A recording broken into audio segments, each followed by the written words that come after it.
అలసిన వానికి ఓడించు మాటలు.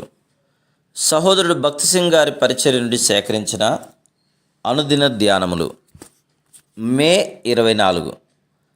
దీన మనస్సు అను వస్త్రమును ధరించుకొనుడి. 1 పేతురు 5:5.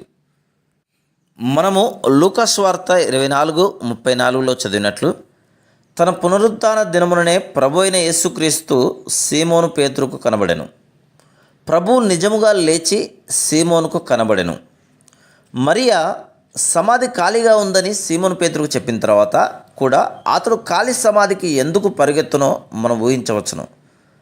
బహుశా అతడు సమాధి నుండి పరిగెత్తుచుండగా ప్రభువైన యేసుక్రీస్తు పేతురును కలుసుకొని తనను ముమ్మారు బొంకేందుకు క్షమాపణ అడుగుటకు అతనికి అవకాశం ఇచ్చి ఉండవచ్చును. అపోస్తలుడైన పేతురు ప్రభు యొక్క అపారమైన కృపను, క్షమాపణను రుచి చూసినప్పుడు ఎంత గొప్ప సంతోషమును అనుభవించి ఉండునో కదా. మనం ప్రభు పాదముల యొద్ద ఎంతగా తగ్గించుకొని విరిగిన హృదయముతో, నలిగిన మనసుతో ఆయన సన్నిధిలో కొనసాగుదుమో మనమంతగా ఆయన పునరుద్ధాన శక్తి యందు ఆనందించగలం. అదే పేతురు 1 పేతురు 5:6 విశ్వాసులందరికీ ఇట్లు రాయుట మనం చూస్తున్నాం. దేవుడు తగిన సమయమందు మిమ్మల్ని హెచ్చించినట్లు ఆయన బలిష్టమైన చేతి క్రింద దీన మనస్కులయుండుడి. 5వ అతడు చెప్పుచున్నాడు, దీన మనస్సు అను వస్త్రమును ధరించుకొనుడి. దేవుడు అహంకారులను ఎదిరించి దీనులకు కృప అనుగ్రహించును. మత్తయి సువార్త 23:12 ఈ విధంగా చదువుచున్నాం, తన్ను తాను హెచ్చించుకునివాడు తగ్గింపబడును, తన్ను తాను తగ్గించుకునివాడు హెచ్చింపబడును.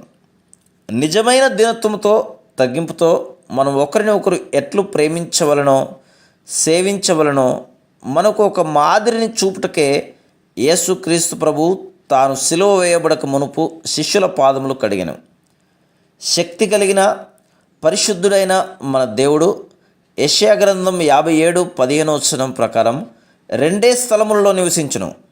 మహాగణుడును, మహోన్నతుడును, పరిశుద్ధుడును, నిత్య నివాసి అయిన వాడు ఇలాగూ సెలవిస్తున్నాడు, నేను మహోన్నతమైన పరిశుద్ధ స్థలములలో నివసించువాడను.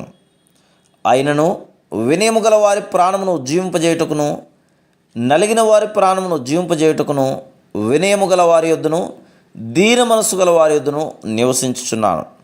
మానవ హస్తకృతాలయములలో ఆయన నివసించడు. ఇంకను ప్రభువు మత్తయి సువార్త 11:29 ఇట్లనుచున్నాడు, నేను సాత్వికుడను, దీన మనసు గలవాడును గనుక నా యొద్ద నేర్చుకొనుడి. ఆయన సన్నిధిలో దీనులముగా ఉండునట్లు జీవితాంతం వరకు ఈ పాఠమును మనం నేర్చుకునవలెను.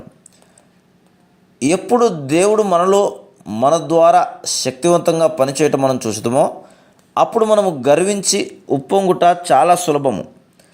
దేవుని మహిమను దొంగిలించు గొప్ప శోధన నుండి దేవుడు మనల్ని తప్పించి మనల్ని దీనులుగా నుంచునుగాక.